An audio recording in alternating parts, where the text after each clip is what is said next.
दोस्तों कैसे हैं आप सब। एक बार फिर से आपका स्वागत है एसके स्टडी जर्नी में।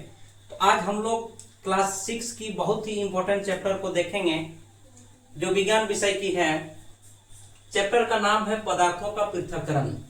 पदार्थों का पृथक्करण को आगे जानने से पहले हम लोग ये जान लेते हैं कि आखिर ये पृथक्करण है क्या। पृथक्करण को हम लोग आसान भाषा में अलग करना कहते हैं। किसी भी चीज से अगर कोई चीज को अलग करते हैं तो हम कह सकते हैं कि वो पृथक्करण है। तो पृथक्करण का अर्थ है हटाना या अलग करना। यहां तक हमें समझ में आ गई कि पृथक्करण का अर्थ क्या है। अब हमें यह जानना है कि हमें पृथक्करण की जरूरत क्यों पड़ती है या हमें कोई चीज को हटाने की जरूरत क्यों पड़ती है। तो जैसे कि यहाँ पे लिखे हुए हैं कि किसी भी पदार्थ से अवांछित अशुद्धि जो होती है उस अशुद्धि को हटाने के लिए हमें पृथक्करण की आवश्यकता पड़ती है। यहाँ पे किताब में एक क्वेश्चन भी है कि हमें पृथक्करण की आवश्यकता क्यों होती है और दो उदाहरण भी बताने के लिए कहा गया है। तो इसमें आप लिख सकते हैं कि पदार्थों से या मिश्रण से अवांछित अशुद्धि को हटाने के लिए हमें पृथक्करण की आवश्यकता होती है। आप लोग याद कीजिए कि घर में माँ को या दीदी को आप देखे होंगे कि चावल जब निकालती है खाना बनाने के लिए तो चावल में हाथ से वो उसमें जो भी अशुद्धि होती है उस अशुद्धि को वो हटाती है, चाहे वो पत्थर हो या फिर अन्य अशुद्धि हो, उसको हाथ से चुन के हटाती है। इसके बाद चावल हम लोग डालते हैं खाना बनाने के लिए।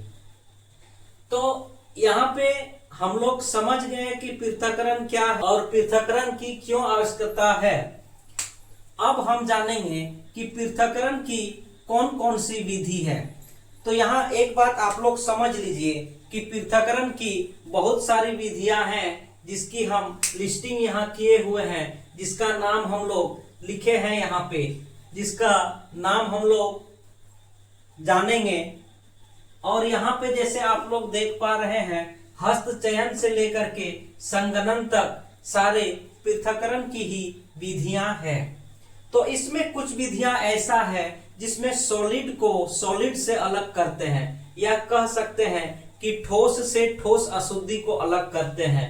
कुछ विधियां ऐसा है जिसमें हम लोग द्रव्य से ठोस अशुद्धि को अलग करते हैं और कुछ विधियां ऐसा है जो द्रव को द्रव की अशुद्धि से अलग करते हैं। तो यहाँ पे हम लोग एक एक करके जानेंगे और यहाँ पे हम रेड से दाग लगा दिए हैं। एक है निष्पावन और दूसरा है चालन। ये दोनों को जब हम बताएंगे तो आप लोग याद रखिएगा क्योंकि ये दोनों क्वेश्चन आपके पाठ पर दिया हुआ है। तो सबसे पहले हम लोग देखते हैं कि ठोस की अशुद्धि को हम लोग कौन कौन विधि से हटाते हैं। पहला तो हो गया हस्तचयन, जिसका उदाहरण हम बताएं कि चावल से हम लोग अशुद्धि को हटाते हैं, हस्तचयन विधि के द्वारा हम लोग हटा सकते हैं। दूसरा है थ्रेसिंग यानी कि झाड़ना। याद कीजिए जब खेत पर फसल पक जाती है तो उसको काट करके घर लाया जाता है और घर में कुछ दिन सूखने के बाद उसको झाड़ा जाता है ताकि फसल के पौधा से फसल अलग हो जाए या फिर धान के पौधा से धान अलग हो जाए। इसी को हम लोग थ्रेसिंग कहते हैं। उसी प्रकार एक विधि है निष्पावन। तो यहाँ निष्पावन किसको कहेंगे? तो निष्पावन की जो विधि है, नाम जितना हार्ड लग रहा है ये विधि उतना ही आसान है। निष्पावन की जो विधि है, निष्पावन की विधि वहां पे हम लोग प्रयोग करते हैं जहां अशुद्धि और शुद्ध पदार्थ का जो माप होती है, जो साइज होती है, लगभग एक ही होती है, जिसको हाथ से चुनकर हम लोग नहीं हटा सकते हैं। जैसे एक उदाहरण हम बताते हैं, अगर रेत और लकड़ी की बुरादा, रेत और लकड़ी की बुरादा को एक साथ मिक्स कर दिया जाए तो इसको हाथ से चुनकर हटाना बहुत मुश्किल और असंभव सा प्रतीत होता है। लेकिन इसी यहाँ सूखा रेत। लेकिन इसी रेत को और लकड़ी का बुरादा को अगर हवा की उपस्थिति में हम लोग ऐसे करके कुछ ऊंचाई से गिराते हैं तो हम लोग पाते हैं कि रेत यहाँ पे गिरता है और हवा के झोंकों से या हवा से लकड़ी का जो बुरादा होता है ये बुरादा थोड़ा सा दूर में यहाँ पे गिरता है और इस प्रकार लकड़ी की बुरादा और सूखा रेत को अलग अलग हम लोग कर लेते हैं। उसी प्रकार आप लोग खासकर जो गांव में रहते हैं, गांव में जरूर देखे होंगे कि धान और भूसी को भी इसी विधि के द्वारा अलग किया जाता है। धान और भूसी को सूप में लेकर के उसको ऊपर से ऐसे गिराया जाता है तो क्या होता है, जो धान होता है वो धान यहाँ पे गिरता है और जो भूसी धान के साथ रहता है भूसी उड़ करके दूर में गिरता है। तो इसी को हम लोग निष्पावन कहते हैं। उसी तरह एक विधि है चालन। जैसे कि नाम से ही पता चल रहा है चालन, तो चालन का अर्थ होता है चालना या फिर हम लोग कह सकते हैं चालनी करना। जैसे हर घर में हम लोग देखते हैं कि आटा से कुछ व्यंजन बनाते हैं तो व्यंजन बनाने के पहले उस आटा को हम लोग चाल लेते हैं या फिर चालनी से चालन कर लेते हैं, उसी को हम लोग चालन बोलते हैं। इसके आगे हम लोग देख पा रहे हैं चुंबकीय पृथक्करण। चुंबकीय पृथक्करण जो है यह भी ठोस से ठोस को अलग करने की एक विधि है। जैसे मान लिया जाए रेत और लोहा, रेत प्लस लोहा के छोटे कण एक साथ मिले हुए हैं तो उनको हम लोग कैसे अलग करेंगे, तो उसको हम लोग चुंबकीय पृथक्करण विधि के द्वारा अलग कर सकते हैं। इस मिक्सचर में अगर चुंबक को एक बार घुमा दें तो लोहे के जो छोटे कण है सारे कण उस चुंबक पर लटक जाएंगे और रेत स्वतः अलग हो जाएगा। तो ये विधि जो है 1 नंबर 2, 3, 4 और 5 ये ठोस से ठोस अशुद्धि को अलग करने की विधि है। और ये 3 विधि जो है अवसादन, निस्तारण और निस्यंदन, इसमें लिक्विड यानी कि द्रव्य से अशुद्धि को अलग करने की विधि है। तो इसको हम लोग एक एक कर जानेंगे। जैसे अवसादन, अवसादन में क्या होता है कि अवसादन का अर्थ होता है कि थोड़ा देर रेस्ट करने देना या थोड़ा देर आराम करने देना। अगर एक ग्लास में हम तालाब का पानी लेते हैं और इस तालाब का पानी को कुछ देर के लिए छोड़ देते हैं तो हम लोग को क्या दिखाई देता है कि ये नीचे में जो गंदगी होता है वो नीचे में बैठ जाता है। तो इसी को हम लोग या इसी विधि को हम लोग अवसादन विधि कहते हैं। और अवसादन विधि एक ऐसा विधि है जिसमें लिक्विड से यानी कि द्रव्य से ठोस अशुद्धि को अलग करते हैं। अब इसमें तो ठोस नीचे बैठ गया। अब इस पानी को केवल दूसरे गिलास में अगर हम लोग डालते हैं, इस पानी को अगर हम लोग दूसरे गिलास में डालते हैं तो इसको हम लोग निस्तारण कहेंगे। अवसादन के द्वारा जो पानी हमें मिलता है उस पानी को जब दूसरे गिलास में डाला जाता है तो इसको हम लोग निस्तारण कहते हैं।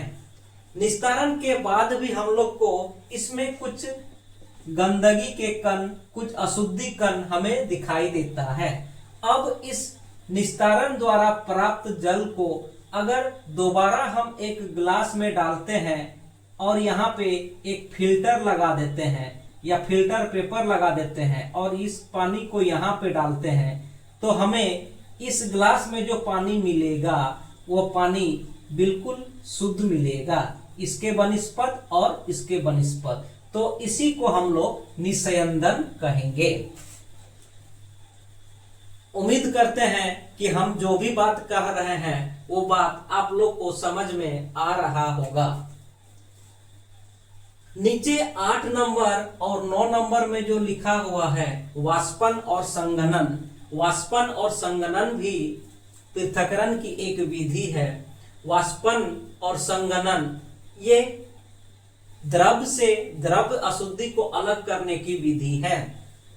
जैसे वाष्पन में क्या होता है कि द्रव्य से ठोस अशुद्धि को अलग करने की विधि है। वाष्पन में क्या होता है कि जब हम पानी को गर्म करते हैं, जब हम पानी को गर्म करते हैं, पानी को गर्म करते हैं तो पानी वाष्प के रूप में बदल जाती है। और ये वाष्प जो है, अगर इसको हम कोई कंटेनर में इसको हम जमा करें तो इसमें जो पानी हमें मिलेगा वह पानी बिल्कुल शुद्ध पानी मिलेगा। और जो भी इसमें द्रव्य अशुद्धि है या ठोस अशुद्धि है वो इसी कंटेनर पे रह जाएगा। उसी प्रकार संघनन भी एक पृथक्करण विधि है, जिसमें क्या होता है कि पानी को जब गर्म करते हैं तो इस वाष्प को ठंडा करने के बाद जो दोबारा हमें पानी मिलता है तो इसी को हम लोग संघनन कहते हैं। या कह सकते हैं कि वाष्प रूपी पानी को ठंडा होने पर दोबारा जब हमें द्रव्य मिलता है उसे ही हम लोग संघनन कहते हैं। इतना ही पृथक्करण की विधि आपकी किताब में दिया हुआ है। और आपकी किताब में एक टर्म दिया हुआ है संतृप्त विलयन। तो संतृप्त विलयन क्या है इसको भी हम लोग जान लेंगे कि जिस विलयन में कोई पदार्थ और अधिक ना घुल सके उसे संतृप्त विलयन कहते हैं। इसको हम लोग इस प्रकार समझते हैं कि एक गिलास में हम लोग पानी लेते हैं और उसमें नमक को घोलते हैं। तो नमक को घोलेंगे तो उस पानी में नमक घुल जाएगा, लेकिन उसमें और नमक हम लोग डालते जाएंगे तो एक समय ऐसा आएगा कि उस पानी में और ज्यादा नमक नहीं घुल सकेगा। तो उस स्थिति को हम लोग संतृप्त विलयन कहेंगे। यानी कि कोई विलयन में एक समय ऐसा आता है कि उसमें बाहर से अगर कोई पदार्थ डाला जाता है और उस विलयन के द्वारा अब उस पदार्थ को घुलित नहीं कर पाता है या नहीं घोल पाता है, तो ऐसा विलयन को हम लोग संतृप्त विलयन कहते हैं। तो यहाँ पे केवल संतृप्त विलयन क्या है उसी को जानना है और इसको याद करना है। तो संतृप्त विलयन क्या है हम लोग जान गए। और संतृप्त विलयन में गर्म करने पर और अधिक मात्रा में कोई पदार्थ को घोलने की शक्ति आ जाती है, लेकिन जैसे ही उस संतृप्त विलयन को ठंडा करते हैं तो नीचे जो है, नीचे हमें वह पदार्थ दोबारा देखने को मिल जाती है। तो उम्मीद करते हैं कि पदार्थों का पृथक्करण की जो क्लास है आप लोग को समझ में आ गया होगा। एक बार फिर से हम लोग मिलेंगे नए सब्जेक्ट की नई क्लास में। तब तक के लिए धन्यवाद।